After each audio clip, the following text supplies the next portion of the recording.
At 4:12 a.m., the lights went out in parts of North Texas.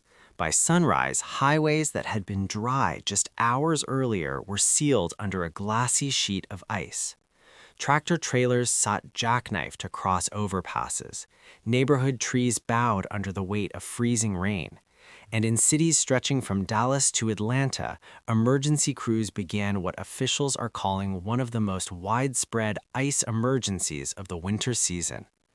This is not a fast-moving snowstorm that blows through in a day. This is an ice storm, and ice storms change everything. The system began as a broad area of moisture pushing inland from the Gulf, while a shallow dome of Arctic air lingered at the surface across Texas and the Deep South. That setup is deceptively dangerous. Warm air rides above the cold layer near the ground. Snowflakes melt into rain as they fall, and then freeze instantly on contact with roads, power lines, cars, trees, and rooftops. By late evening, freezing rain was already being reported in West Texas. By midnight, it had expanded into the Dallas-Fort Worth metroplex. Before dawn, ice was accumulating across parts of East Texas, northern Louisiana, and western Arkansas. By mid-morning, the system was intensifying across northern Georgia and creeping toward metro Atlanta. Meteorologists with the National Weather Service warned that ice accumulation could reach up to 3/4 of an inch in some pockets, more than enough to bring down tree limbs and power lines. And that's exactly what happened. In Texas, the first signs of widespread disruption came on elevated roadways. Overpasses and bridges freeze first because cold air circulates above and below them. By 5 a.m., emergency dispatchers were fielding a surge of crash reports across the Dallas-Fort Worth area. Drivers described roads that looked merely wet until their vehicles began sliding sideways at highway speeds.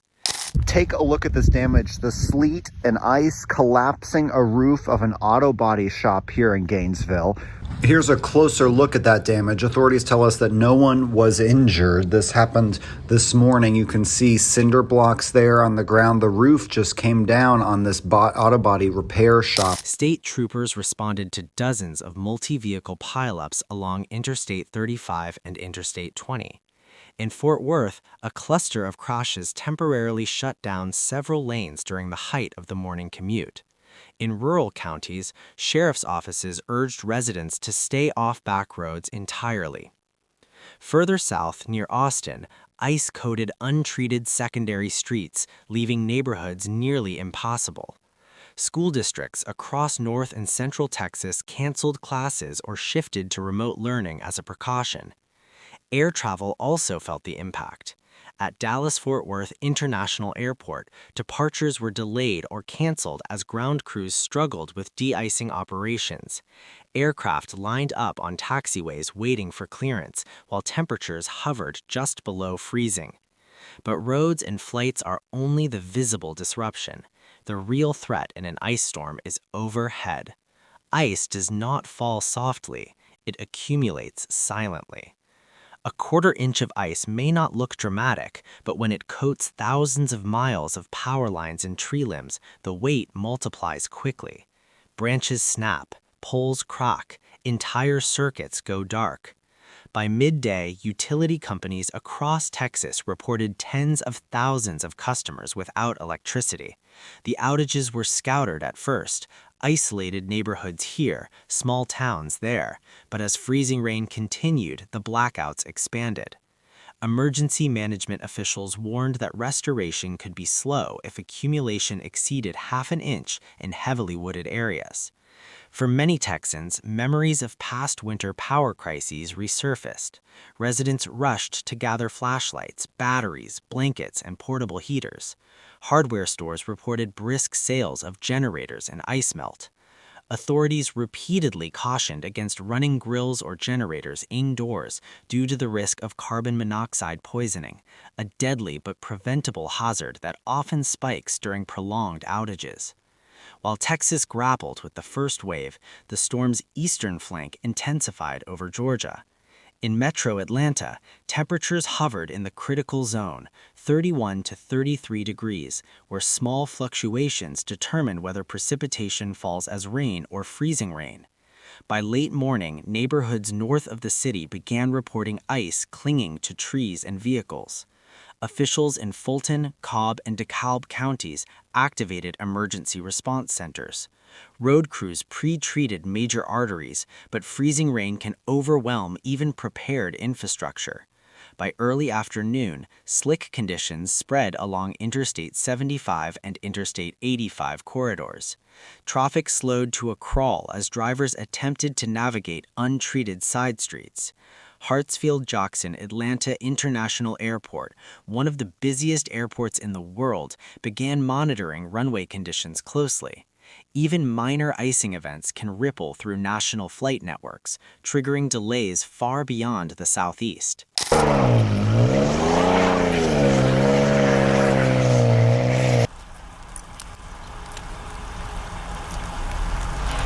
In the northern Georgia mountains, ice accumulation approached half an inch in some elevated areas.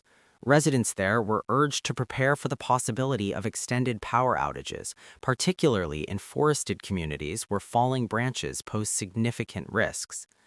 Ice storms are uniquely destructive because they attack infrastructure from above. Snow can paralyze travel, but it can be plowed. Ice bonds to surfaces. It transforms roads into frictionless sheets. It adds enormous weight to structures not designed to bear it. Meteorologists explained that this particular system is driven by a classic overrunning pattern, warm Gulf moisture riding up and over entrenched cold air at the surface. That vertical temperature difference creates the perfect recipe for freezing rain. Wind gusts of 30 to 40 miles per hour compound the danger. When gusts catch ice-laden branches, they act like levers, snapping wood and pulling down lines. And unlike snowstorms that often melt within days in southern climates, ice events can linger if temperatures remain below freezing overnight. Governors in both Texas and Georgia issued weather-related emergency declarations in several counties, unlocking additional resources for road treatment and utility response.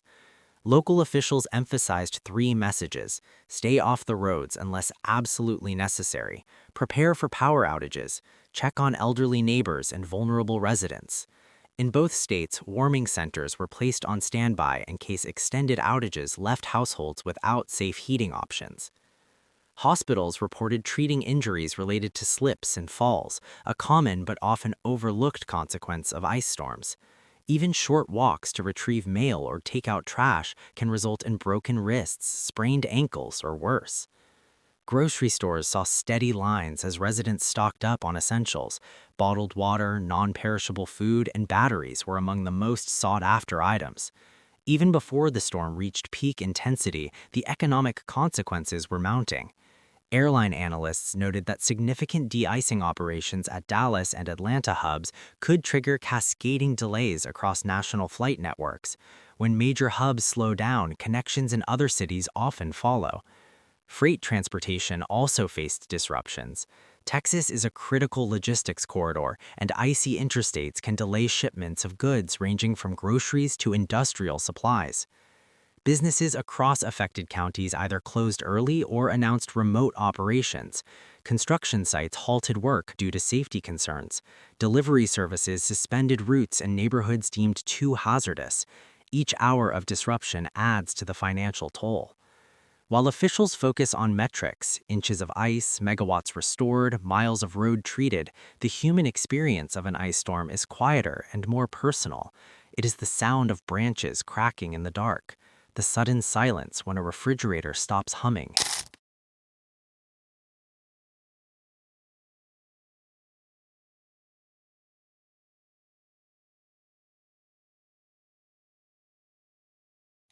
The uncertainty of whether power will return before indoor temperatures fall too low. For families with young children or elderly relatives, those hours can feel far longer than the clock suggests. Emergency responders emphasized that many storm-related injuries and fatalities occur not during peak precipitation, but afterward, when residents attempt to drive on refrozen roads or clear debris without proper equipment. Forecasters say the system will continue pushing eastward through the evening, with lingering freezing rain possible in parts of the Carolinas by tomorrow morning. For Texas, gradual warming is expected in southern regions by late afternoon, potentially transitioning freezing rain to plain rain. However, northern counties may remain below freezing overnight, increasing the risk of black ice as wet surfaces refreeze. In Georgia, the critical window will be tonight. If temperatures dip even slightly after sunset, untreated roads could harden into treacherous surfaces by morning. Meteorologists caution that even after precipitation ends, hazards may persist for 24 to 48 hours. Each significant ice event reignites debate about grid resilience and infrastructure investment. Should more power lines be buried underground in vulnerable corridors? Are southern states adequately equipped for rare but high-impact winter weather? How should emergency communications be improved to reach rural communities quickly? Utility companies defend current systems as cost-effective for typical weather patterns, but climate variability is increasing the frequency of extreme swings between warm and cold air masses. Even a single prolonged outage can expose weaknesses in preparedness, particularly for communities without backup heating options. Ice storms may lack the dramatic imagery of hurricanes or tornadoes, but they can be just as disruptive and sometimes more deadly. Unlike snowstorms that blanket landscapes in white, ice storms cloak everything in invisibility. Roads appear harmless, tree limbs look intact until they fall. Officials urge residents in both Texas and Georgia to treat this storm with seriousness, even if totals fall below worst-case projections, because in an ice storm, fractions of an inch matter. A tenth of an inch can slick a bridge, a quarter inch can snap a branch, half an inch can bring down a neighborhood. This storm underscores a growing reality. Regions not historically associated with severe winter weather are experiencing more frequent high-impact ice events. While no single storm can be attributed solely to long-term climate trends, meteorologists note that strong contrasts between warm Gulf air and Arctic outbreaks can create volatile winter setups across the southern United States. Planning based solely on historical averages may no longer be sufficient. For now, the focus remains immediate and practical. Keep roads safe, restore power, prevent injuries. But beyond the flashing emergency lights and airport departure boards, this storm serves as a reminder of how fragile modern systems can be when weather turns hostile. From Texas highways to Georgia suburbs, the coming hours will test infrastructure, emergency coordination, and community preparedness. As freezing rain continues to fall and temperatures hover at the edge of the critical threshold, officials repeat the same message. Stay home if you can, prepare for outages, and take the warnings seriously. Because when ice takes hold, it does not ask permission, and it does not release its grip quickly.